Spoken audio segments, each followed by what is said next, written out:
It's witchcraft.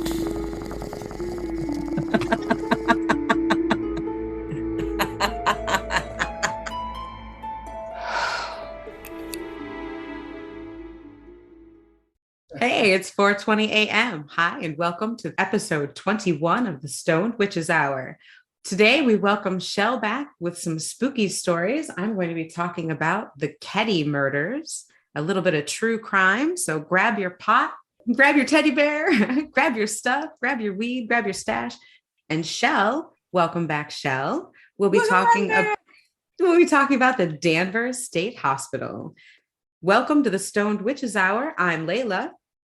And I'm High, and I'm back, and I'm Shell, and I missed you all. Yay! Welcome back, Shell. We're so glad you're here. I was away. For all of our listeners out there, I became a grandma. Hard fact to believe. You'd Welcome think to it the was ancient. world. Welcome to the world. I have a grandson now. His name is Morgan. We won't divulge any more than that, but oh my God, this kid. It is better than having kids because you get to like walk away and get more sleep knowing that your kid is not getting sleep, and there's something satisfying about that. And hey, it's even better being the great aunt adjacent. I get to Right? just swoop in and get baby kisses and have a lot of fun, and I'm very much looking forward to that. But in the spirit of me having been away and being back, first of all, it was so fun a couple of weeks ago to be recording from New York. It was definitely interesting to be back in my hometown and doing the Stoned Witches Hour.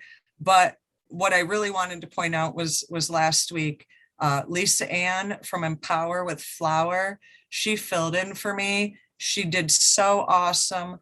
We love Lisa Ann. We love her YouTube channel, Empower with Flower. And I was sad to miss it, and I was sad to miss talking to you, Layla, but Lisa Ann rocked it. So Lisa Ann, if you are listening, I appreciate, and you kicked ass. Oh, she did such a good job. She did her very best to fill your, what did she say? Your pointy witchy shoes. She did, was so much fun. Lisa Ann, thank you. Thank you for filling in. That was a ton of fun. And it's definitely a great episode. That Stone Sasquatch story. Oh my The God. twist at the end. Oh my goodness. As soon as it posted, I had to go listen to it, partly because I was having like FOMO, fear of missing out. And I was like, oh, I gotta listen to what I missed.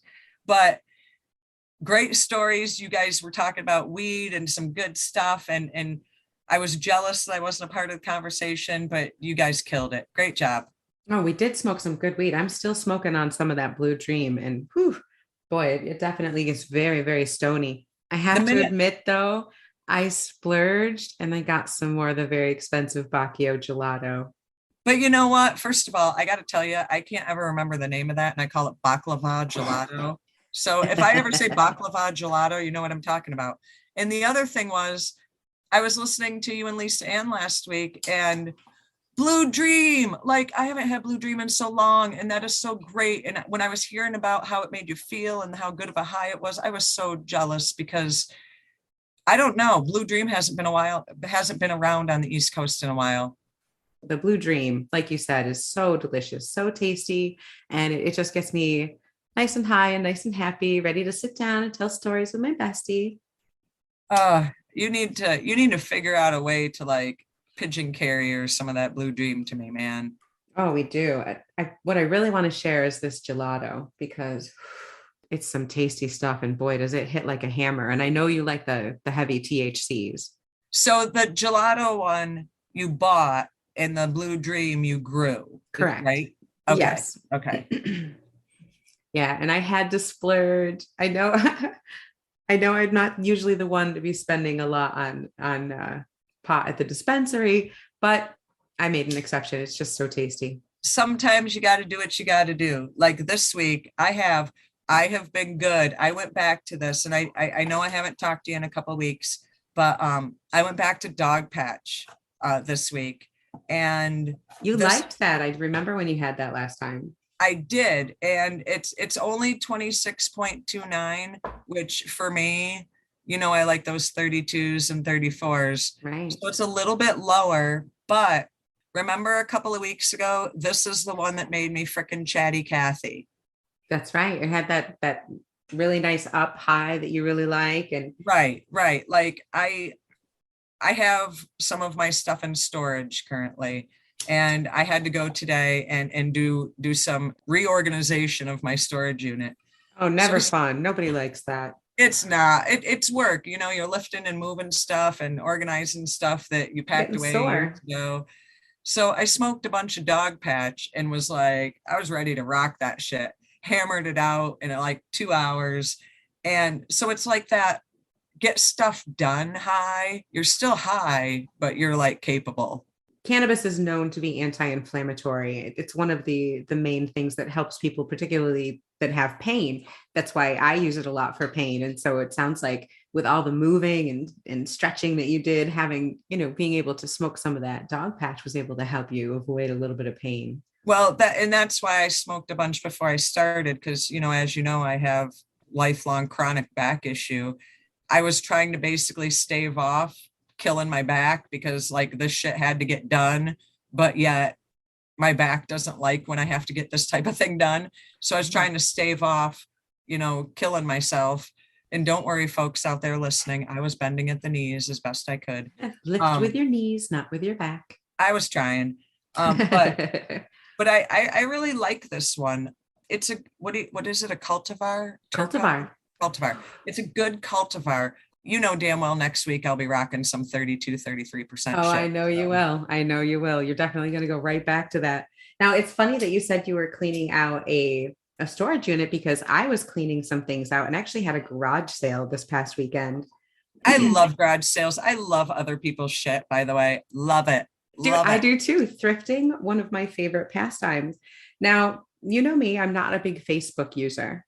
Correct. I do have a fake book account. You do. I love it. I do. So I was using my fake book account to sell some things because let's face it, as much as I don't like Facebook Marketplace is an amazing local resource. Yeah. Facebook has its uses. So it has its uses. So I was more than happy to sell things on it because I got a lot of traffic when I would put things up on Facebook. And I started to notice a pattern. Anytime I put anything up that was over $100, I would start to get people who would text. And the first thing they would say is it available? Which is what everybody says. It doesn't matter what it is. They just do the standard, is it available? Then they would say, how long have you had it and what condition is it in? And it was always some variation of that. And the first time, of course, I told them and gave them the information, it's a dining room set, it's X years old and blah, blah, blah. And then they said, well, I want my brother to come pick it up because I'm out of town for the weekend. Do you accept Zelle? And I'm like, well, I do accept Zelle, but only in person. And they kept coming up with these excuses why they would want. So I knew eventually I knew it was a scam. And then I started seeing it over and over. I would get 5, 10, 15 of these people with the same variation. I finally started messing with them. I love it. That's exactly what you do. You don't get mad. You play their game, man. The first time they said, is it available? How long have you had it for? And I hope it's in good condition. So I said, I've had it for 100 years. It's in good condition, but it's haunted. My great-great-great-great-grandfather brought it over from Scotland. So they said, oh my God. Can I pick it up at your house or a public place? Oh my God. I'm like, a public place is great. Let's do the local library because they have a paranormal section. And I said, I'm located at 420 Marijuana Lane in Scotland. Oh my God. So he says, great, my brother will come over to pick it up because I'm out of town and not available. And I said, okay, I expect triple the price since you're having a second party pick it up.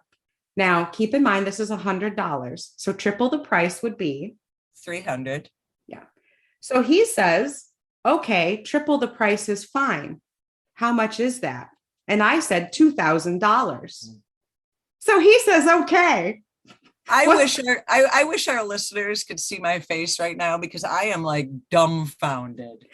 He says, I'll need your Zelle number. I said, okay, I'll need the $2,000. And I'll also need to see your paranormal adjudicant license before I can let you have this very haunted item.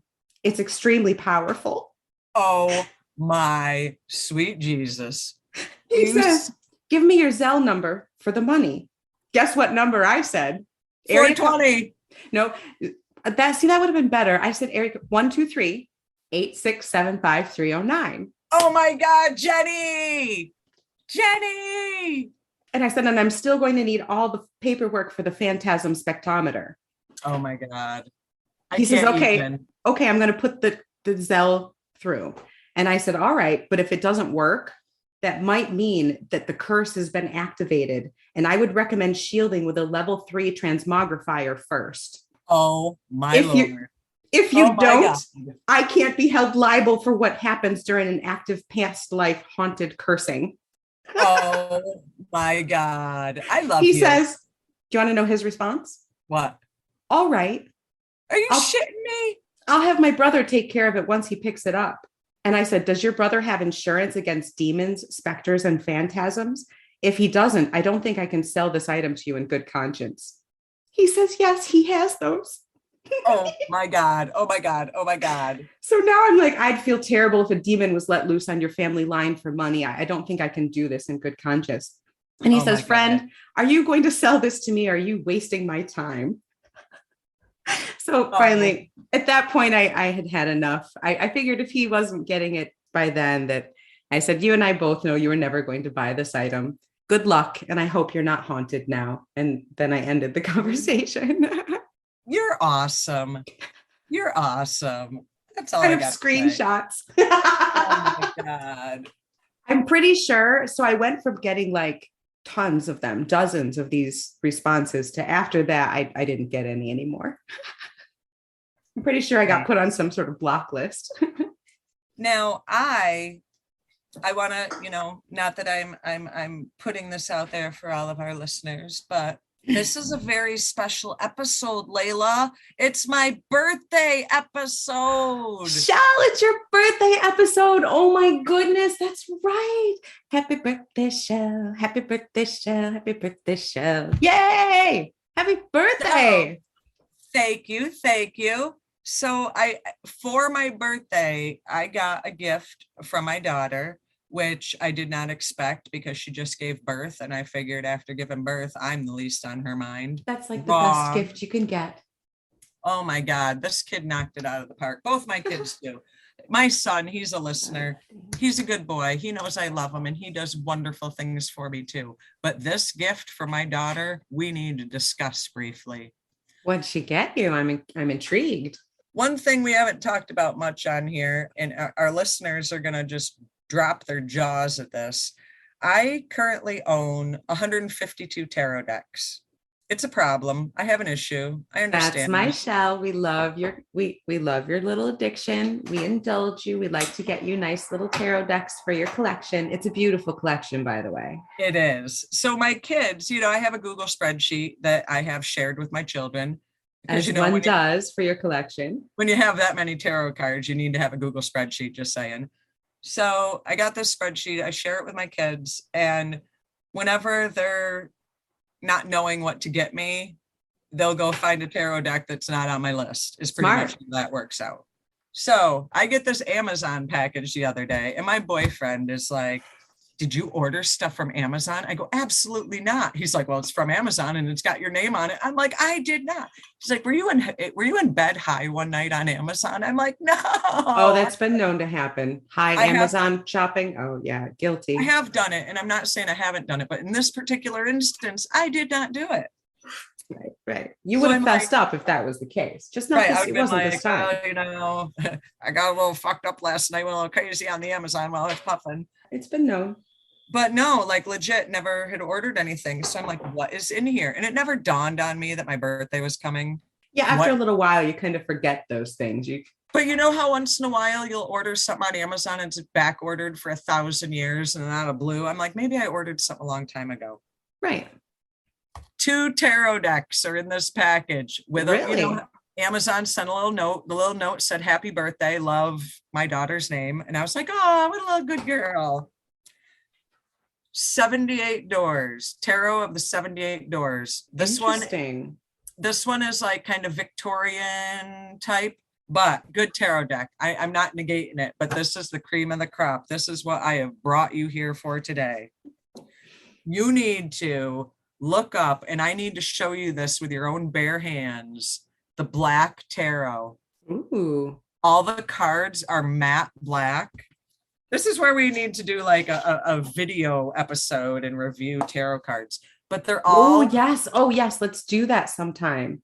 Oh, like, those are gorgeous. I'm going to have to show you these in person. You are the top notch, and it's called the Black Tarot. Even in the video, those look stunning.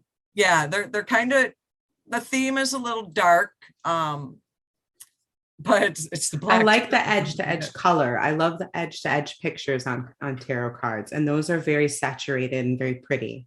Yes. So when we get together in a month or so for our big Layla Shell gathering, I'm gonna have to bring these because you need to see these. You are gonna love these. These are right up your alley. But like how a lot of the cards you get are like that glossy card stock. Mm-hmm. This is like a matted card stock, which I think adds to the whole aesthetic of it. Love, love, love. My kid did a fucking solid for me on this one. Nice. Way to go, Shell eldest.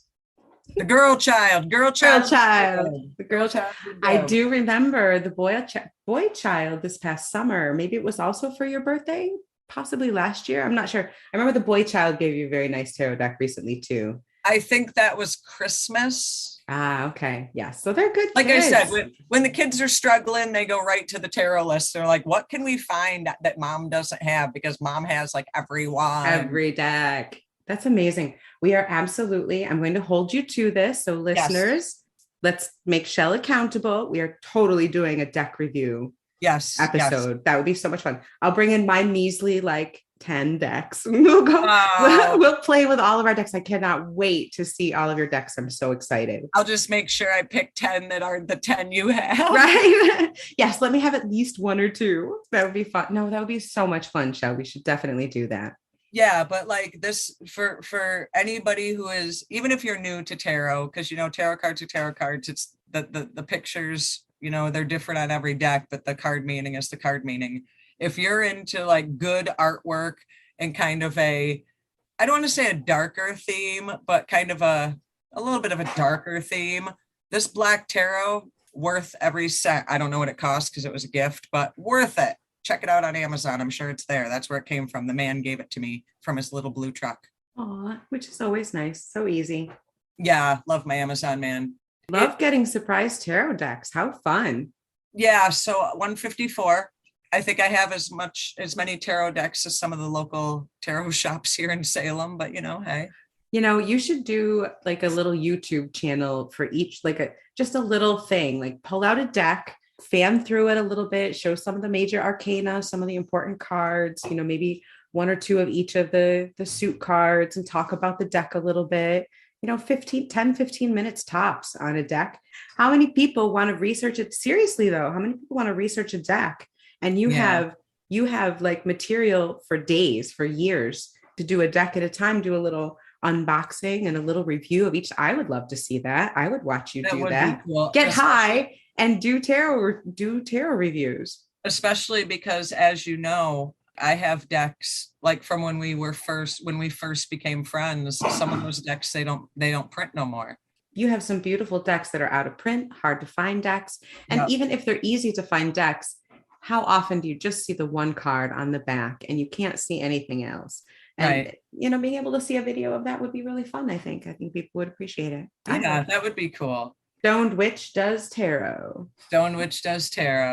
It would be fun. It would be. I just did a dab of some jet fuel gelato, which is a really nice, this is kind of a diamondy sauce.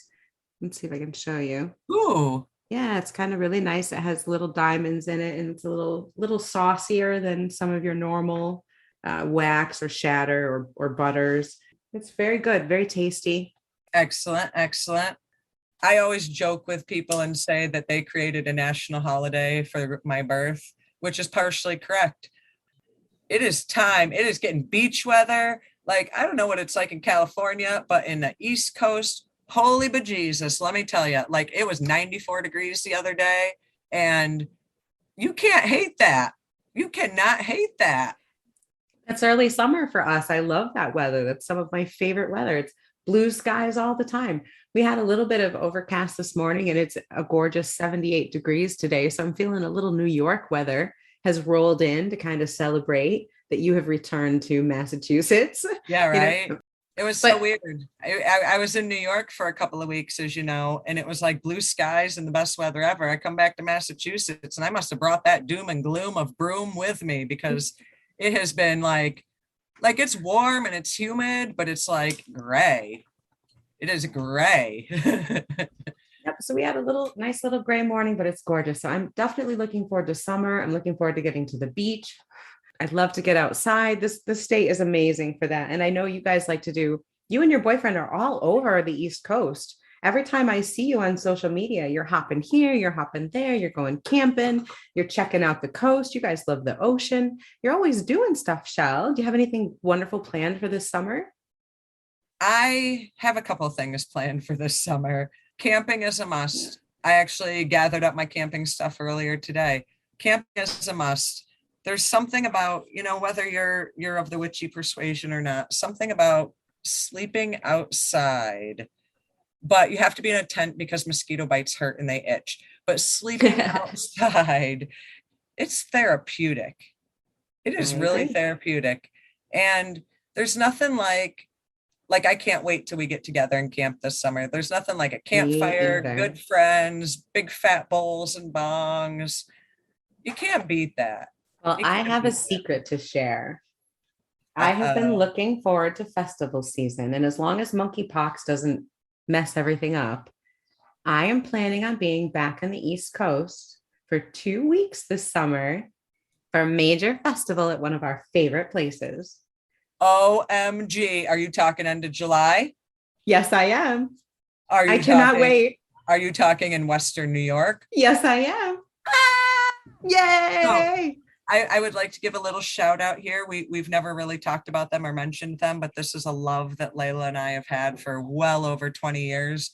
Brushwood Folklore Center in, where the hell is that? Sherman, New York. Sherman, New York. All I know is it's exit 6 off of Route 17. Yes, the Sirius Rising and the Sankofa festivals this summer are on, and I plan on being at both of them. I've never heard of the second one. The what is it? Sankofa. It used to be, you've been to it before. It was called something different back in the day. It's Brushwood's festival, the one that they put on themselves. Sirius Rising is another group that does it there. And then Sankofa is the one that they have always put on themselves. And it had a different name. Okay. Before. Okay. I know the vibe you're talking about. I can't remember the name of what we knew it by, but I remember it and it was just a different name. So we will have 2 episodes. Maybe we should try and do one of them live, but we'll have at least 2 episodes where I'm recording from gorgeous Brushwood Folklore Center in Western New York at major pagan festival. Now, I gotta start twisting my boyfriend's arm here, but I will help.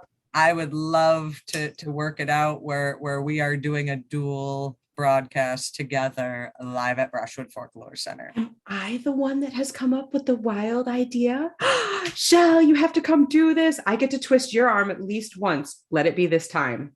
Dear listeners, I am usually the troublemaker. Today, take note. Everybody put this in their Google Calendar. It's the first. Layla is promoting an adventure. And I am, and you have to go. Oh my goodness, the fairy garden, the dead lighter graveyard, the bonfires, the fire spinners, all the people and the workshops and the woods. And oh my goodness, Shell, come on, you have to go. For all of you guys that have never been out to Brushwood Folklore Center, dead lighter graveyard has nothing to do with paganism or but there is something to be said for people who appreciate the fact that you got dead lighters and nothing to do with them. They actually have a location where you can throw your dead lighters and it is okay. And it's almost like a shrine to all the Bicks that have long gone. Yeah, it's a lovely place and something there's something about that. Remember. There's something about that dead lighter graveyard that just it warms the cockles of my heart. Oh, there's so many things I'm looking forward to. It has been far too long since I have been in their lovely fields and dancing around that bonfire. First thing I'm thinking of is hot tub. Oh, yeah.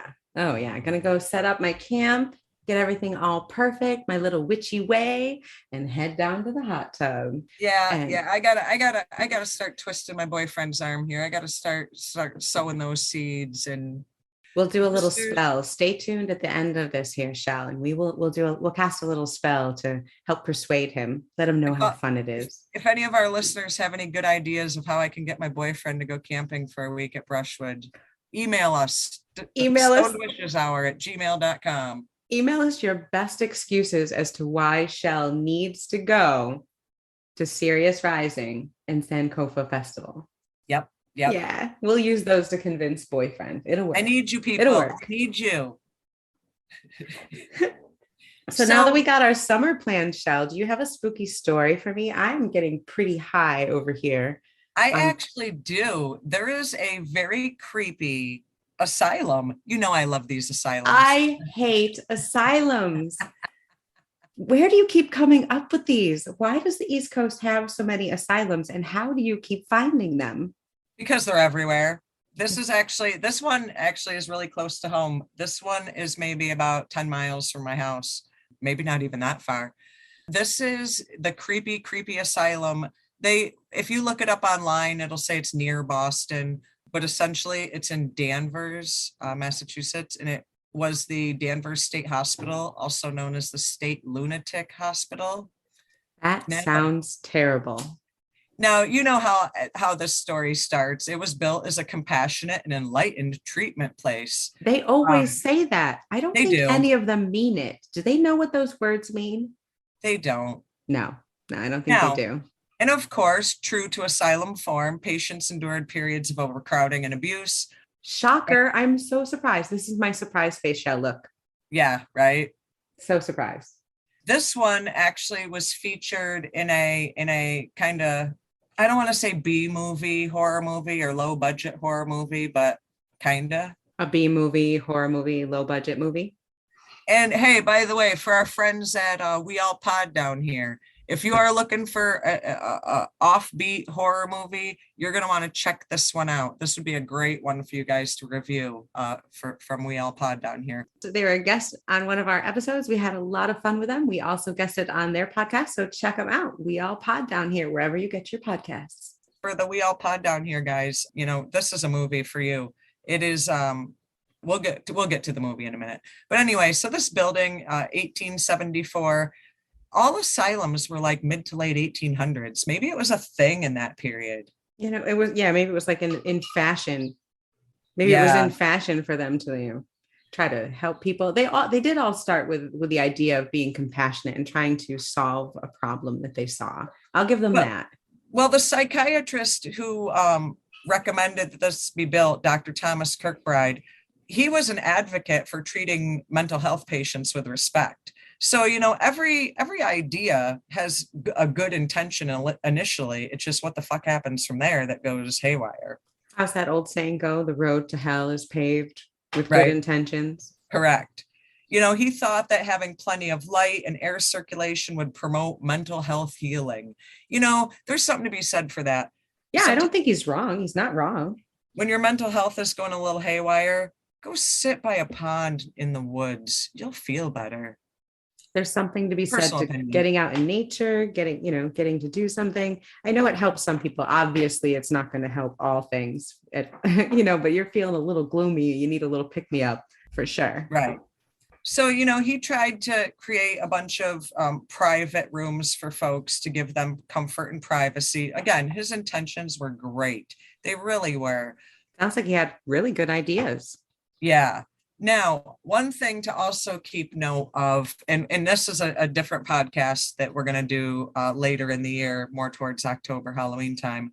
But what a lot of people don't realize is that the Salem witch trials technically didn't happen in present day Salem. Ooh, there you go. Boom. Surprise. I put that out there for you. So, hey, spoiler alert. Yeah, right. So many people don't realize that the Salem witch trials took place at the time in 1692. It was called Salem Village, But now modern day is actually Danvers. This asylum is on what's called Hawthorne Hill, and it's in what used to be Salem Village. The asylum is built on what's called Hawthorne Hill, and Hawthorne Hill is located in what used to be back in 1692 Salem Village. And it's the same, what do you want to call it? It's the same place where John Hawthorne had built a house, and he was like basically the judge, the dickhead who decided to kill all these people. And he was the one who decided the sentences of everyone, right? Right. So this guy who was the judge lived on what's the modern day property of the Danvers State Hospital. So you got that creepy energy going on. Oh, great. First. So it already is built on a basis of ick. Now it was like what, maybe 200 years later or like 180 years later, but still, as we've talked about before, that ick stays with land. Oh yeah, ick like that doesn't wash away in 200 years. That's good. That's going to go deeper than that. I'm going to jump ahead really quick and tell you what this place is currently, because I've actually been up there. They have. Of course you have. Of course you have. It was a big complex with dozens of buildings. All that's left now is a couple of the main buildings, which are super cool and old and kind of like Gothic-y looking. But the other buildings were torn down, and the main structures that still stand and new buildings that have been built are now like rich people condos. Wait, so like you can buy a house there? Ew.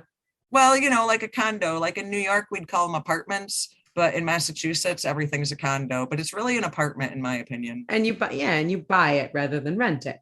Right. And I totally want to go live there. Wouldn't you want to go live where the asylum is? No, I'd do it. No, I would not. Fuck yeah, I'd do it. I'd do it. I know you would do it, and you would love it, and you'd probably make friends with all the ghosts. But, unfortunately, as you can tell, as my stories about asylums always go, it was meant to house 450 patients when it was built in 1874. By the 1920s, there was more than 2,300 patients crammed in there. That's like 5 times, Shell. That's ridiculous. And the staff levels remain the same. How does this always happen? Why does this always happen? Do they run out of money? What the hell? That's terrible. The late 1800s, early 1900s, they didn't think about that. They just kept bringing people in, not looking at the down the road. They didn't care about people at all. So as you can imagine, going from 400 to 2,300 with the same staff levels, there was a sharp decline in patient care. Oh, surprise, shocker. They did prefrontal lobotomies. I hate those. They did over medicated. They physically restrained people. If I remember correctly, Shell, from other asylums, a lot of these people were probably drunks who had sobered up, women who were abused, or people who had postpartum depression. Super poor folk. People who had some type of, mental illness where, maybe they had PTSD, maybe, they were in shock. Some of these people were just old or too sad. And if the orphanages were filled, this is where they sent orphaned children if the orphanages were filled as well. This is terrible. So there were kids that had no mental illness that grew up here. So basically it became a dumping ground for the people they just didn't want to see anymore. Correct. Society's less favored grouping of people, basically. Yeah, I gotcha. And let's pretend we're taking care of them because we're sending them to the asylum. Yay. Now, in 2001, they actually did a horror movie there called Session 9. So for all you B-movie horror folks, Session 9, check it out. The plot centers around a crew that was tasked with cleaning up asbestos as they were trying to like rehab it into these apartments or condos or whatever. Interesting premise. I know this is fiction, but as we've talked about before, sometimes renovation can make hauntings worse. Right. The whole premise of Session 9 is they pissed off some ghosts, long story short. Sounds fun. I like a good B movie. Yeah. And I mean, obviously Session 9 was not 100% fact, but they do touch on some factual things in there. but the whole plot is essentially not necessarily true. Sounds fun though. So they found in 1997, they found a cemetery on the grounds. They didn't Wait, is have this real or in the movie? real. Oh, wow. They didn't have traditional headstones, just numbered graves. Oh, no. 770. Oh, no. Oh, Shell, that's terrible. Yeah. Just And numbers. They reduce these people. That sucks. That's awful. your headstone said 452. No, well, mine would say 420, but that's still terrible. Right. The public in Danvers volunteered and worked together. And in 2002, they actually created a memorial and had a memorial service for these patients. Oh, I Because love that. That's actually really nice. and the state actually now tends to the land, to the cemetery portion. I know it doesn't matter to them anymore because they're dead, but maybe it matters to something, to their energy somehow, and at least to the people living. I mean, I think that's a nice thing to do. As you can imagine, I didn't really touch on a lot of the abuse there, but frontal lobotomies, not holding people down, Horrific. tying people down, like shit was crazy there. You got 3 times as many people. That's There were awful. there were missing patients. Patients would wander off the grounds because, see, as a lot of these places were in the late 1800s, early 1900s, it was kind of designed to like be self-sufficient. Like they had cows there for like milk and cheese and butter, and they grew their own vegetables. And they were Supposedly to rehabilitate the people, but probably really for like cheap labor so they could have cheap food. right and not spend a lot of money. So as you can imagine, with all this sadness, neglect, abuse, trauma, it has stained the land. And then you add the freaking Hawthorne thing from the Salem witch trials, and Jesus, that land is just unhappy. And it's got a history. It's got a dark history. Visitors often report seeing deep, dark shadows flitting about the property. Others see grayish mists moving slowly around and following people who come to the site. They follow people. Oh, Yeah, that's they'll be not fair. like a Not grayish cool. mist. Yeah. I have only been up there a few times and I've only been able to drive around. Like I said, it is now an Did a active. shadow follow you? I was in my car and it was Did it daytime. follow your car? Not that I noticed. Are you Because sure? it's apartments now, you can't just wander around. But I would love to just randomly knock on someone's door and be like, "Hey, man, can I bring a Ouija board in?" Hey, no, you said no Ouija boards. Shell, you're breaking your own rules. But I am experienced and know how to. Oh, yeah. You're the expert. You get to use the Ouija board. You're I know how to terrible. unlike like my kid. I know how to handle my business. Well, that is true. That is true. But another weird thing happened on April 7th in 2007. They claim that the ghosts there burned down part of the building. No, no, they're not allowed to do that. Ghosts are not allowed to do things like that. Nope, nope, nope. Burn Yeah. down a building. Shell, that's not, no, that's no. The fire was so large, it was visible all the way from Boston, which is 17 miles away. Holy shit. How did they Yeah. start a fire that big? Well, They don't know how it started? no, they don't. You turn a haunted asylum into freaking condos. What do you think is going to happen? A lot of unhappy condo residents, maybe? I Or, wonder if they have a high turnover of ownership there.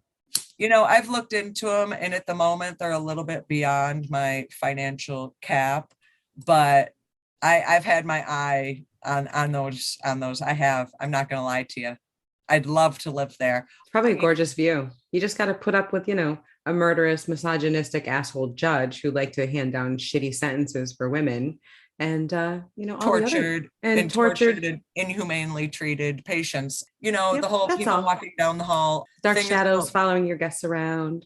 you'll hear the crying, you'll hear the moaning. Very, Keep some very incense and some salt water by the door so everyone who comes over can cleanse themselves before they right, leave. right.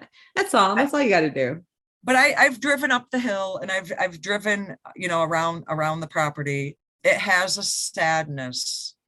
The hill has a sadness. Like So there's if like an you're aura about it. You can feel the energy there. if you're sensitive to energy, even if you don't know the place, you're like, some bad shit happened here. Right. There's not a lot of fantastic stories associated with it, but people frequently see and hear things and have throughout the years. And I think that the biggest thing that sets this apart from other asylums is the tie into the Salem witch trials, because that's bad juju to begin with. Right. You're You're just going to put starting out bad with a juju bad on top slate. of bad juju. Like, might as well have done it on top of an Indian burial ground while they were at it. I mean, my Lord. It's not like two wrongs, two negatives make a positive in this case. It's like two bad jujus make a really big bad juju. That's pretty much Right. how it goes. And the weird thing is it's in a very, what's the word I'm looking for?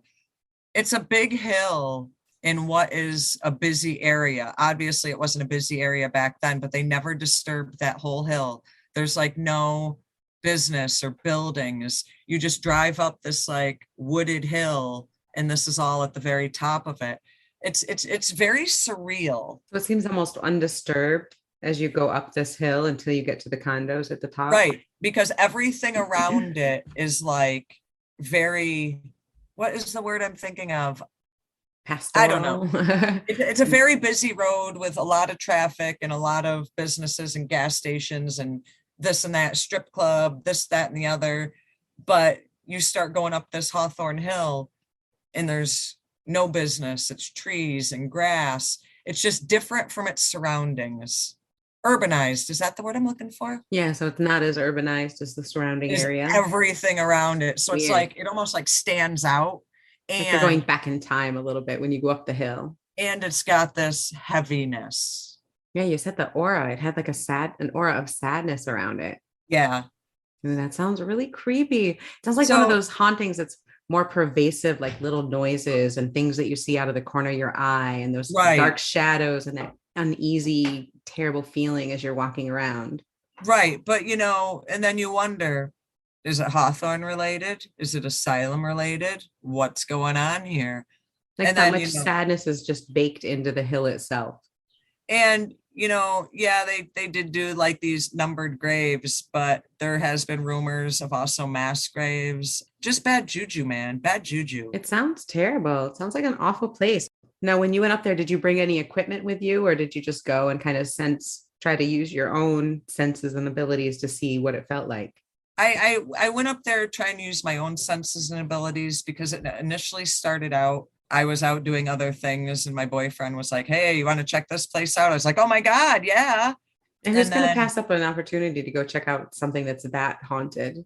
Right. But then when I realized, there's probably 150 condos up there. So it's not, I don't live up there. I'm not going to go creeping around, Right. Nobody really wants an unknown car driving slowly around their neighborhood. The next door and the neighborhood apps are going to go crazy. Right. I didn't want to be invasive, but I definitely had to take a stroll through in the car. The asylum itself is gone, though? Like the building itself is gone? The main building is still there. Was that turned into condos or is that empty? No, they rehabbed it into condos. Actual building? Like you could live in the fucking OG building. Oh, no. Yeah. I wonder if you could figure out if your room was used for lobotomies or something creepy like that. On a lot of the online sites, if you look up the Danvers State Hospital, you can find the original blueprints of the floor plan. So yeah. No. Oh, creepy. That's so creepy. Now I want to go like door to door and ask if they've had any experiences. That's terrible. Right? I wonder if anyone has. Hey, if you live there, let us know. Originally, there was either 4 or 6 huge buildings for housing.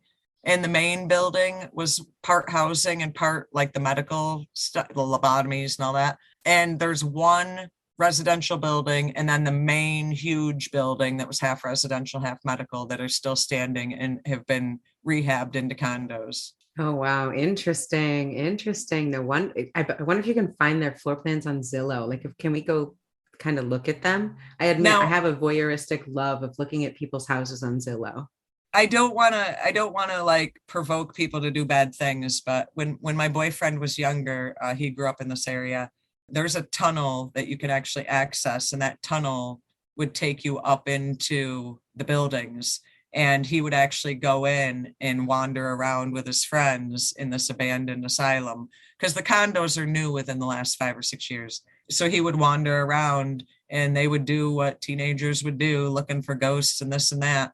A little urban exploration in the abandoned tunnels. Those tunnels are still there. he thinks that when they built the condos, they might have permanently blocked them off. My boyfriend is much like me, and he's like, hey, if you ever want to go on an adventure and find out, let's do this. Oh I no, am you not two are looking, trouble squared. we are like a trespassing ticket away from fun. It's not that it's an extravagant story with lots of like specific ghosts, but it's definitely a very haunted location. It's on one of the top 9 haunted locations in the state of Massachusetts. And not that I'm telling you to go creep in someone's condo complex, but if you're ever in Massachusetts, man, it's worth a drive through, because if nothing else, that main building is so cool. It's just that one of those old, huge, like it's just cool to look at if you That like old old architecture. asylum architecture really is interesting. I'll give it that. They do make definitely very cool looking buildings. Creepy, And but again, cool. the movie they made that was semi based on it and actually was filmed on location there, was Session 9. Great movie. Interesting. It's just a B horror movie. That's all. So my story as well involves a place that's not really very haunted. This is a true crime. And there's a tiny paranormal element, but You love mostly, your true crime. You love your true crime like nobody's business. yeah, true crime. It creeps me out, man. I think I looked into a lot of true crime, especially when I had kids, because I wanted to know what to look out for. I wanted to know what I had to be careful for. And now I'm kind of interested in true crime because the world is really shitty and sad right now. And there's a lot Yeah. of horrible things that are going on. Yeah. And it breaks my heart to look at the current news, and there's not a lot I can do. I can donate, I can march, I can vote, I can do those things. So sometimes, it's nice to look at old crime that maybe has been solved, or and to look at paranormal things and kind of take my mind off of what's going on right now. I can look Right. at these things, and maybe by looking at these old things, I can give a little bit of memory, a little bit of honor to the victims, and I can maybe learn a little bit and maybe help somebody learn a little bit to avoid it happening again. I'll definitely admit that there's a little bit of I need to kind of take my mind off of what's going on right now. And Right. these are things that are interesting, but not something that I have to try and fix. And I do hope that for our listeners out there, I do hope that, on a serious note, that you kind of find the same solace with Layla and I's little podcast project here. We hope that with everything going on, that everybody's doing great, and we hope that we can give you an hour and a half of some giggles and stony high fun stuff, and take your mind off of the real world for a few. Yep. And that's exactly what I'm trying to do. So I know these things are kind of creepy and they're definitely really sad. And my heart absolutely goes out to the families of the true crimes that we cover and the horrific crimes and things that are going on right now. So that being said, this Give us your area, story. What's your story? let me take a quick puff because I'm sad now and I want to take a hit. This story takes place in Northern California. Okay. And it's called The Keddie Cabin Murders. Now, like by the Redwood Forest, or? This is in the Sierra. This is up in the Sierra Nevada mountains. So Okay. there are redwoods there. This is in the community called Keddie. It's very small. It's outside a town named Quincy. So it's also near a town in Northern California called Quincy. Oh, okay. So this takes place in the early 80s. There was a woman, her name was Glenna Susan Sharp, and she went by the name Sue. Sue was born March 29th, 1945. She's an Aries. And she got married kind of young to a man named, I don't remember his name. Anyway, she got married and her husband was very abusive. They had 5 kids, and it's rumored that he even abused the kids in multiple different ways, but I couldn't What a find any dick. verification. So I'm not going to go there, but he definitely was abusive to her. So she fled him. Oh, interestingly enough, Glenna Sue Sharp was born in Springfield, Massachusetts. No shit, not too far from here. Yeah, not too far. So she lived with her husband, and again, he was abusive, and she decided to take off. She wasn't going to put up with it anymore once he started abusing the kids. So the rumor goes. Smart So woman. exactly. And she went to Northern California where her brother lived outside a town called Keddie. And he lived in a trailer park, and she moved into the trailer that he and his wife had just moved out. It was a little 1-bedroom trailer. Now, Sue had 5 kids. John was about 15, Sheila, who was 14, Tina, who was 12, Ricky was 10, and little tiny Greg was the baby, and he was 5. That's So a a lot of kids. lot of kids in a 1-bedroom trailer. So that didn't last very long. Now, Sue was trying to better herself. She was working part-time and she was also going to college, and she was basically living on welfare and student loans, trying to take care of herself, her kids, and make something of herself. God bless her. Really hard to do with one kid, let alone 5. Right? Or even on your own. I mean, damn. She escaped this abusive man. She's got her kids. She's living in a trailer. She finds a cabin in a place called Keddie Resort. And this cabin was much larger. It was a 2-bedroom with a big basement that they could make into a room for the oldest boy, John. They moved into cabin number 28 in the Keddie Resort. From the front, it looks really little, but it's quite a big cabin. So they loved it. And it's right in the middle of all these other cabins. So not only did they have a lot more space in the woods, they also had neighbors that had kids of the same age. And children started to make friends with the people right next door, the Seagates. Sounds like a perfect life so far. I could totally go live in a cabin right now and be loving life. Right. So she has escaped this abusive relationship. She's bettering herself. Her kids are in a better place. Things are going pretty good for Sue. But unfortunately, that didn't last very long. I assume so.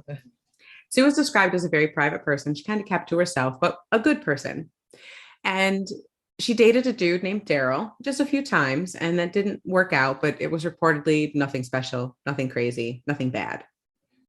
Well, you need to be picky when you got 5 kids. Right? Everything was going good until Saturday, April 11th, 1981. Things at the Sharp family at cabin 28 were going just fine. The 2 girls, Tina and Sheila, were next door at the Seagate's daughter, hanging out with the Seagate's daughter. And the eldest boy, John, he was off with his friend Dana. Now, I have seen Dana referred to as a girl in a couple websites, and I'm almost 100% sure Dana is a boy. So okay. I have an uncle Dana, by the way. Shout out to my uncle Dana. Love you. Shout out to Layla's uncle Dana. Awesome dude. So John and his friend Dana went to Quincy looking for trouble, basically, as 15-year-old boys wanted to do at that time. They were at an arcade. They tried looking for parties. And it was rumored that Dana dealt acid, or that they were looking for acid. But again, that was a rumor I couldn't confirm. Acid, like blotter paper, go for okay, a nice trip acid. I got you. Okay. I just wanted to make sure that I was on the same page. Right. So at the Sharp house is Sue and her 2 youngest boys, Ricky and Greg, and one of their friends, his name was Justin. Now, this house, again, like I said before, had 2 bedrooms. On the first floor was the little boy's bedroom. The 2 little boys shared a bedroom right off the main living room. Okay. And then in the basement was another bedroom for John, the oldest boy. And then there was a 3rd bedroom that Sue shared with the girls, Tina and Sheila. So the 2 little boys, Ricky and Greg, are in their bedroom with Justin playing, and they plan on playing all night and then crashing in there and having a little sleepover. Sue's hanging out and don't know where. John and Dana were seen in Quincy about 9:30, 10 o'clock. So they know they were there. It's about 10 o'clock that night. Sheila decides to spend the night at the Seagates, and Tina heads home. The next morning, Sheila was going to go to church with the Seagate family. So around 7 a.m., she gets up at her friend's house and goes literally next door to her own house to change into clothes for church. But when she opens the front door, Shell. Oh man, that poor little girl. She was only 14. And when she opened the door, she saw her brother face up in a pool of blood and Dana face down, and her mother covered in a yellow blanket with blood everywhere, Shell. What happened? Sue and John both. Wait, how old was the girl? 14. Sheila was 14, and she saw her mother and John both had their throats slit. They were bound. Their hands and their feet were bound. And there was literally blood everywhere. They were all gagged. All the kids were dead except Sheila? She didn't know at first. She saw the bodies, and then she ran next door and told them what had happened. And I guess the Seagate mom and her oldest son they went to the house and looked in the windows, and they looked in the windows of the boys' bedroom, and they were all sleeping. So they opened the windows and got the boys out the window so they wouldn't have to go through the front room and see what had happened. But the three little boys were all alive and they were sleeping. I bet you that the older boy, something happened. He tried to go help his mom and was a casualty of it. And I'd look at the boyfriend and the ex-husband. That is a theory. They called 911, and of course they came right over, and they found blood on the ceiling in some rooms. They found blood on the bottom of Sue and John's feet, which means at some point they had been walking around. Sue and John had both been bludgeoned with at least one type of hammer, and also possibly with the butt of a BB gun. And so their cause of death was blows to the head, as well as loss of blood from having their throats cut. Oh my God. The other boy, Dana, was also bound. He was found face down, and his wounds were to the back of his head. Again, hammer type blows to the back of his head, and he had been strangled. He was running or gotten from behind, basically. Maybe he couldn't have been running because his feet were tied, his feet were bound. He did not have blood on the bottom of his feet, and he had been strangled to death instead of having his throat cut. And it wasn't until a little bit later that investigators realized that one kid was missing. They didn't know where Tina was, the 12-year-old girl. Where'd they find her? They didn't find her. The FBI, ever? They did eventually. But back at the scene of the crime, they found a hammer that had been used in the attack and a steak knife that had been used in the attack. And they had been stabbed so viciously that the blade of the knife was bent at a 30-degree angle. And I don't know, somebody must have... That's horrible. And, getting your throat cut, that's going to leave a lot of blood. And they must have been moving at some point because there was blood in so many different rooms, Shell. It was just horrific. But how did it get on the ceiling? Possibly, from what I understand, when you cut someone's jugular, there's a lot of blood spray. So maybe they were stabbed viciously enough, or maybe from the, oh man, that sucks. Maybe from getting their throat cut, possibly. I'm no forensic, I'm no Dexter, but there's something. Sue was found naked from the waist down, and her legs were spread apart, and she had blood on the inside of her thighs. Her underwear had been shoved down her throat. That's why I was thinking boyfriend or ex-husband. Right? Her underwear had been shoved down her throat, and a bandana was shoved after that. And then she was gagged with electrical tape. All of them had been gagged and bound. Sounds personal. It does. I've watched enough NCIS and all that to know that you don't go through all of that unless it's personal. Supposedly, according to the autopsy, they didn't find any evidence of forced sexual penetration. So they assumed she had not been molested, but all of that sounds like maybe she had been. I don't know. But according to the autopsy, she had not. Now, the boys in the beginning said that they hadn't heard anything, that they had slept through it. There was one neighbor that was a little ways away that around 1 or 2 a.m. said that they did think that they heard what might have been muffled screams or yelling, but they didn't hear much of it and didn't know where it was coming from, and so just kind of ignored it. But nobody heard anything else, not the Seagates next door, not anyone else, until they questioned. How do you not hear that?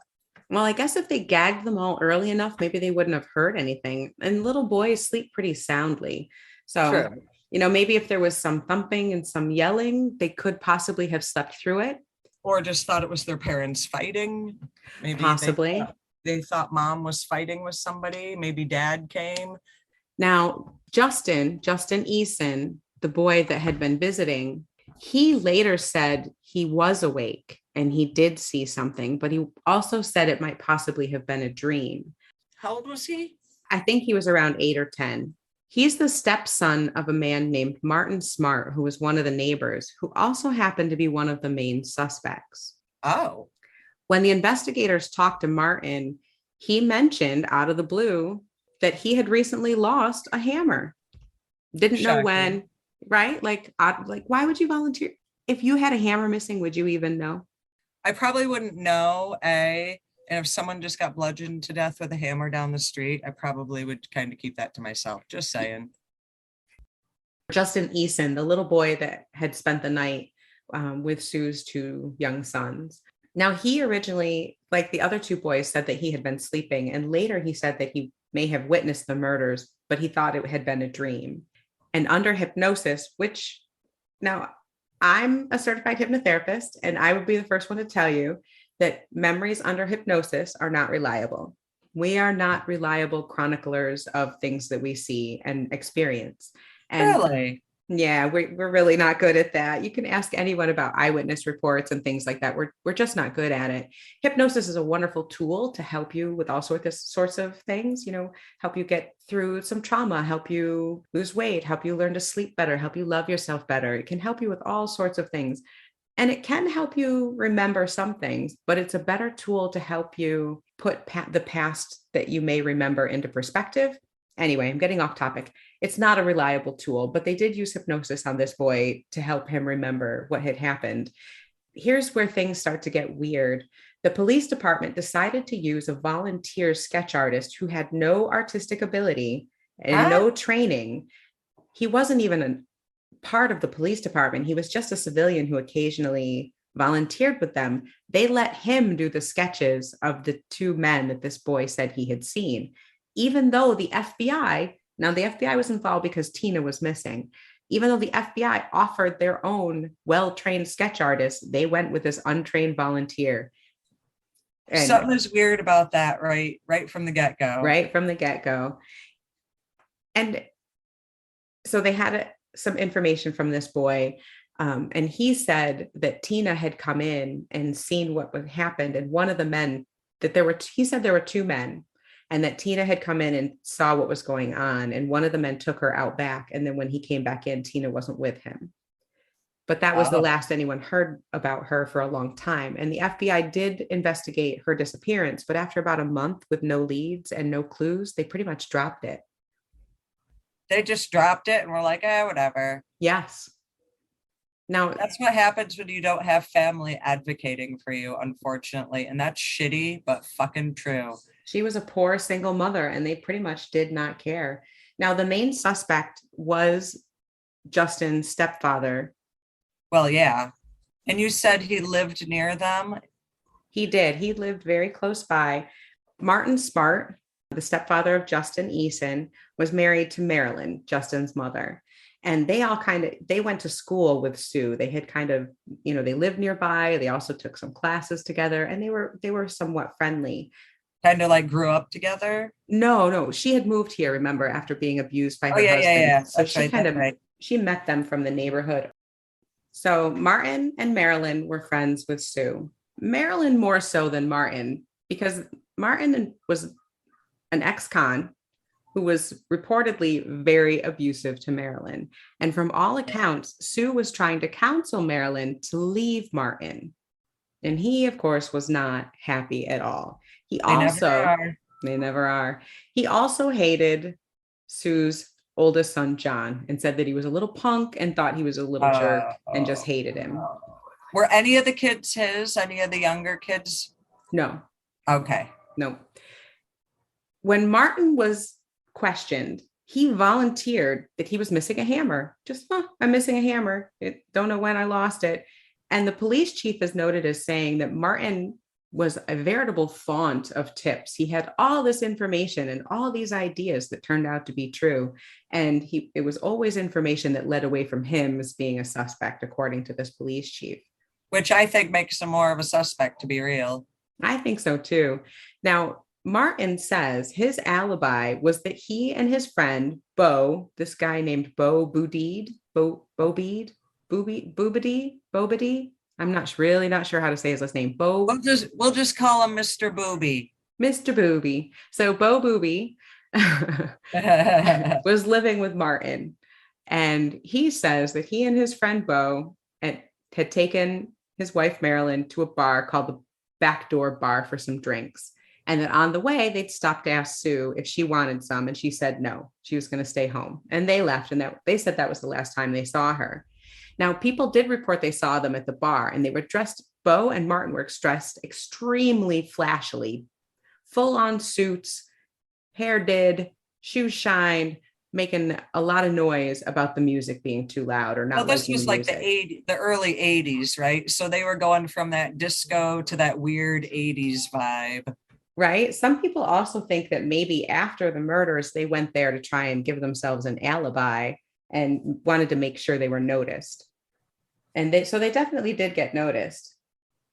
No one saw his wife, Marilyn, however, and she contradicts his story. She says she went to bed and he wasn't home and she doesn't know where he was that night. Oh, oh. She says Martin was abusive, kind of an asshole, and always getting into fights. So it's his MO. It is.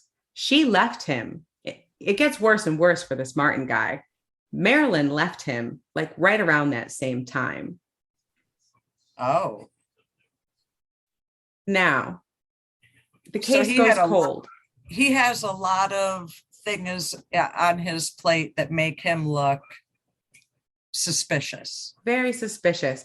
He leaves right around. His wife leaves him and he heads off, I believe, to Nevada, and Bo disappears as well. Oh. None of this is ever followed up on. Why? So weird. I don't know. It's one of those cases where it seems like all these leads came and nothing ever came of it. They just kind of dropped all these different things. Like Keystone Cop crazy bullshit. Like you would almost have to wonder, is there someone in the police force that is a part of this or hiding or covering for somebody? Like this sounds like the kind of shoddy police work you find on a TV show. Like, what's going on? It really does. And sadly, like I had mentioned before, the FBI did get involved trying to find Tina, but even they gave up after about a month and everything just kind of stopped. That's horrible. About 3 years later, April in 1984, someone was hunting or mushroom hunting. The accounts vary, but someone was out in the woods around near this place called Feather Falls, which is 50 to 100 miles, depending on which account you read. And they found a skull, a human skull. Oh. At around that same time, the Butte County Sheriff Department receives a tip. They get an anonymous phone call. The caller says, you know those bones that you found that no one knows who they are? Well, do you remember that 12-year-old girl that went missing in Keddie a couple years ago? Maybe you should look into that. Oh, shit. Oh, shit. The anonymous? Anonymous.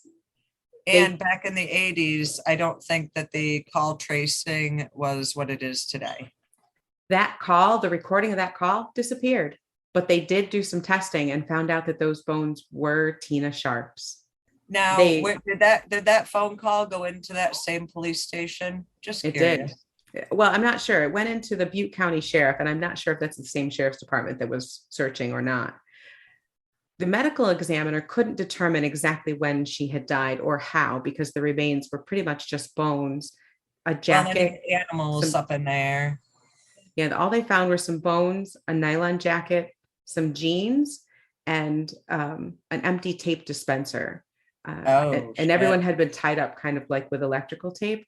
I mean, the tape dispenser makes me think it probably happened pretty soon, but why was she 100 miles away from the scene of the murder?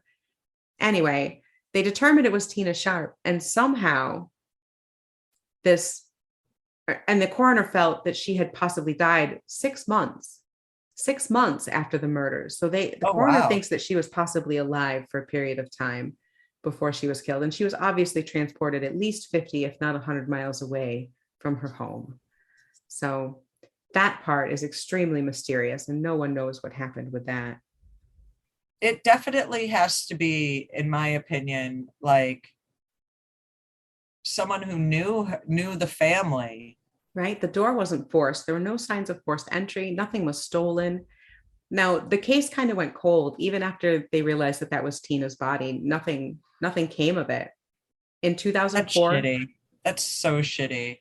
The infamous cabin number 28, where the Keddie murders took place, was demolished in 2004. And there's not much left of the resort, Keddie Resort, at all. Probably a Interestingly, good thing. in 2013, the case was reopened. Some new investigators, Sheriff Greg Hagwood and Special Investigator Mike Gamberg, found some evidence that none of the initial investigators had even bothered to look into, had even bothered to find. In this treasure trove of evidence, they found a letter that Marilyn, Martin Smart's wife, had written or had received from Martin. Oh. After she left him, he was pissed. He had been trying, abusive dude. He wants to keep his punching bag around, right? Right. In this letter that they found, Martin wrote, quote, "I've paid the price for your love, and now I've bought it with 4 lives, and you tell me we're through? Great." Oh, shit. Also, in 2016, one of those investigators, Gamberg, found a hammer in a pond in Keddie that they believe was the one that Martin had been missing. And that would have been pre-DNA testing, correct? Yes. Yeah. Back when the murders were committed, it was. Yeah. They didn't have any of that information. They did find some DNA on some of the tape. They found a partial fingerprint and some DNA on some of the tape. I don't know if it's enough to crack the case. Yeah. But even more evidence now points towards Martin, because in 2016, one of his counselors, I guess he was getting counseling at like the Veterans Administration. And that counselor states that Martin had confessed to him that he had committed those murders just a few weeks after they'd happened. I know that there's a whole thing of like confidentiality and everything, but I didn't realize it extended to like murder. Oh, neither did I.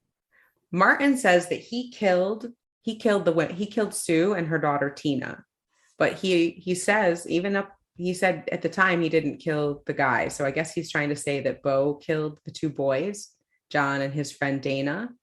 I don't know. And according to this counselor, he says that Martin told him that he killed the girl because she had witnessed things, which kind of lines up with what Justin had said. Now, both Martin and Bo are deceased, and so we'll never really know. And there's some speculation that maybe they were some type of informant, like Bo was involved in some type of drug group and he had special. And that's why the cops kind of brushed stuff over. And that's why things kind of got hidden and brushed over. Wow. So who knows? Is Sheila still alive? I don't know. I imagine she probably is. I would have to check into that. But, the kids were doing okay for a while. As far as I was able to track them. I didn't track them too far into their adulthood, but they did go live with relatives from what I understand. Yeah, because that would have been 30 years ago. So they'd be well into their adulthood at this point. At the time that it happened, it was interesting because it was just such a mystery. This little girl goes missing. It kind of looks like a kidnapping. If they were going to kill her, why didn't they leave her there? Why did they take her with them? And did Justin see it? And his stepfather was like, "Go back to bed. You didn't see anything." I mean, or did he really just, because of the brutality of it and remembering it, he started dreaming it and having some type of PTSD, which would be completely understandable? Or did he actually witness it? Why weren't those 3 boys killed? I have so many questions, Shell. I feel like the police, for whatever reason, created some sort of cover up. You can't have a sheriff's office make that many mistakes and lose that many things. That's right. And there were so many dropped balls here. It almost seems like they didn't care because she was a welfare mom, single mom with 5 kids, and who cares about the poor mom? When you've got no family breathing down your neck for a resolution as well. Right. And what are these little kids going to do? They're not going to pressure the police to do anything. It's just a very, very small town. I think I saw somebody's YouTube video about it. I believe said that Keddie is a town of 66 people. Oh, wow. And that's just very tiny. Who maybe they just didn't care. Or maybe those guys were part of some sort of not witness protection, but maybe they had some sort of immunity because they were turning evidence on other crimes. I have another theory. I have What's another that? theory. You know me and my crazy theories. I want to hear it. Um, What's a crazy shell theory? Give it to me. so you're talking Northern California. Yes. I have never been to California. I just know what I see on TV, but I have watched some of these shows about the Emerald Triangle and some of the crazy stuff that goes on there, where cops are afraid and just kind of look the other way because there are citizens that really run certain areas more so than the police. You know what I'm talking about. I have heard that, and we did talk about that a little bit with Lisa Ann, our guest on episode 20. And there is a lot of crimes. And they say that because of the denseness of the forest and everything up there and how spread out these towns are, sometimes you'd never know. People can go missing and you would never know. And in this particular case, there Could just this wasn't be, enough evidence. but could this be a similar case where you've got this in the middle of Jesus's ass crack nowhere in the woods, where like your cop, your local town cop, the sheriff is also like the butcher and like the barber and probably the postman as well. And like his Right. wife is probably like the midwife and the shopkeeper. It might not be what we consider a sheriff's department. You know what I'm saying? It could be Right. very in the middle of nowhere, like what you think of when you hear the stuff about the Emerald Triangle area, which is also in that area. Yeah, exactly. And maybe there was a drug aspect here. There were rumors that John's friend Dana and possibly even John himself were involved in some sort of drug trafficking. They're pretty sure that Booby Bo was involved in drug trafficking himself, possibly out of Chicago or some other big gangs. There were rumors that he was involved in things like that. So, I mean, could it have been a drug deal gone wrong? Maybe. Could Martin have been pissed off at Sue because she was trying to get his wife to leave him? That kind of seems pretty logical. I mean, they have practically a written confession in that letter where he said that in order to try and keep her, four people paid with their lives. And he confessed to his counselor, which wasn't even found out until years later. I don't know. Just seems like a lot of dropped balls, but very mysterious. I still don't believe what happened to Tina. That's just so strange to me. It a whole different podcast, but it's stories like this that makes you kind of lose faith in investigators and detectives. And stories like this just kind of emphasize, with the West Memphis Three and other cases where we will now never know what happened because of how shoddily things were treated, maybe because they didn't care or they got a prejudice right away or were shittily trained or different podcast. Different podcast.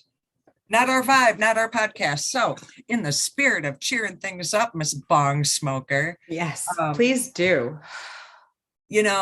I just want to kind of go back to a couple of ideas that we talked about before we talked about our stories. We've kind of had an interesting show tonight. Usually we're both super chipper and thrilled and like, I don't know, it's almost like we're like Mercury retrograde downer Debbies today. So I think we should end our session today with talking about something a little more fun. I agree. We need to bring a little light into everything right now. We do. And you kind of joked about we should do a little spell at the end, your little spell joke. But in all reality, we got another holiday coming up. We Another, do. another, another tick on that wheel. I don't know why I started saying tick on the wheel. I don't know where that came You've from, said that for a very long time, and it's but just a shellism. it is. I even make up my own words, folks. So another tick on the wheel is coming, and I wanted to kind of give folks, because the weather is more progressed than the calendar currently, some ideas on how you can kind of celebrate the changing season. It's not the summer solstice yet. We get that. We know when it is. Trust us. But it's But rising. It's the rising summer solstice. it is. But we're getting into that season shift, and not everybody experiences the same seasons as us. But when you're going from like dead ass winter to like some spring summer combo, it's like life is good again. There's something about the sun the warmth, the lack of layers of clothes. We're making a good shift. And yeah, it's Mercury retrograde, but that shit comes and goes. It ebbs and flows. It's like the tides. For me, it's about the growing things. Now my garden is established, my outside plants are blooming. I find a lot of solace in going outside and in growing things and in doing crafts with my kids and being out in nature where people are. And sometimes we need those touchstones, especially now when things are so scary and so sad and so violent. We kind of need to breathe that fresh air, watch some flowers grow, be with the people that we love, and, do the things that we enjoy right now. You know what I did today? And I haven't been able to do this in a long time, weather-wise. I hate the cold. I hate the cold. I am like the only person on the planet who lives in the freaking Northeast that hates cold. I think there's more of you than you think. I think in another life, I think in a past life, I must have lived in Hawaii.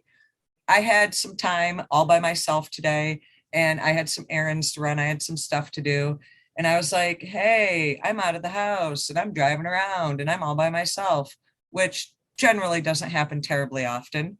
Not that I'm complaining, just a fact. I was like, well, how can I waste X amount of time? I found myself, after having that thought, parked on the side of the road at the beach. Because you know what? When you got nothing better to do and you live in Salem, Massachusetts, get your happy ass to the ocean. Oh, man. The beach is such a nice place. That's one of my happy places too. I love it so much. And, being a native New Yorker, everybody in New York goes to the Thousand Islands. I don't know. It's a thing. We all go to the St. Lawrence River. It's a thing. And growing up my whole life, going up there, I got fascinated by the big ocean liners, and I always called them big boats. As you're aware, I've even had paintings and photographs of big boats all throughout my house throughout the years. I don't know what that place. I don't know what it is about those damn boats. I was sitting at the beach today and 3 big boats out in the ocean. It was low tide, which is weird around here. I feel like low tide is like 30 feet lower than high tide, even though I can think of with low tide is Monsters Inc. When they look for the colognes, he's like, you got any wet dog or low tide? That's all I can hear now when I hear the words low tide. But I because it was the middle of the day and I was driving around, I did not have the opportunity to smoke and get high at the beach. But there is something to be said to just taking a minute. Take a minute, people. Everybody needs a minute, especially right now. Take a damn minute. I like that. I can't think of how many minutes there are in a 24-hour period, but you can take a minute to just kind of. Sometimes it feels like, especially now, there are not enough minutes, but you're right. If that's what we can do, that's what we can do. You got to do what you can do. And, there's people out there, we all have motivational issues on occasion, and we all procrastinate stuff. And sometimes you say you're going to donate, but you never get around to it. You say you're going to donate and then your tire's flat and you can't afford it. You can do nice things without it costing. Exactly. You can only do what you can do. And sometimes money is not a thing you can do. And, you and I live in very hustle and bustle locations where traffic is a whore. There, I said it, people. Traffic, it's a whore. The bane of my existence. It is. And, sometimes maybe you can't donate to an organization, but you could let someone pull out in front of you without being an asshole. Wave them on, let them out. And on your neighbor, see how they're doing, see if the elderly person down the street needs help with some groceries or cutting their lawn, things we used to do back in the day. Hold a damn door, for God's sakes. Yeah. Baby steps here, people, baby and steps. And if you can, donate money, donate your time, volunteer, do things in your neighborhood to help out as much as you can. We got to look out for each other, people. We got to take care of each other. Everybody says they don't ever want their voice taken away. You take your own voice away when you don't use it. Boom. Vote. Oh, well, I wasn't going on the vote thing, but vote. That's a good way to use your voice. Vote. But for all you high people out there that are just as high as us, it's not time to vote yet, just so you know. Actually, I'm voting. We're doing primaries here in California, so partial voting. Some places are voting, but when you can, vote. Anyway, but yes, good stuff. And I'm going to smoke some kind bud. I'm going to hug my children. And I'm going to go look and see if there's anything in my local community that I can volunteer and do. Because my brain will not let me stop until I do something. I would volunteer to test marijuana right now. Ooh, I would volunteer I want to volunteer to do that. I want to volunteer. Like give it a rating system. Like I'm all over that. You have to look out, every once in a while I get a wild, crazy idea. And I think I want to apply to one of these jobs where you like review pot. You go and you Totally. buy it Oh and my then you God. review it. Wouldn't that be fun? I don't think I'm a Totally. good Yeah. enough writer to do it. I'd just be like every single strain, every cultivar, I'd be like, it's so good. It tastes so good. You should smoke this. It's great. That's all. It would be every review. Like, yes, it's good. And that's So it. That's all I'd be able to say. before we close tonight, folks, I just want to say next episode, I will be a year older, potentially wiser, and definitely higher. Happy high birthday, Shell. Happy high motherfucking birthday. I hope you enjoy it. I hope you have some amazing bud. I hope you have a lot of fun with that boyfriend and get outside and do some fun things. Go camping and make plans. Definitely talk that man into festivals. Come on, we got to go to pagan festivals this summer. You got to come stay with me. To be jolly. Who doesn't want a live show straight from a pagan festival? I know there's ghosts out there. Oh my gosh, how many fun interviews could we do at Brushwood? Oh my God, it would be so great. So great. And so many great people at Brushwood too. So many great people. So yes, we'll have another episode for you next week at 4:20 a.m. We'll definitely be very high and have some spooky things. And hopefully we'll have good news about Shell going to Brushwood. Smoke a bong, folks. Stay high, stay spooky. See you next time. Thank you for listening to Layla and Shell at the Stone Witches Hour. We'll see you next week.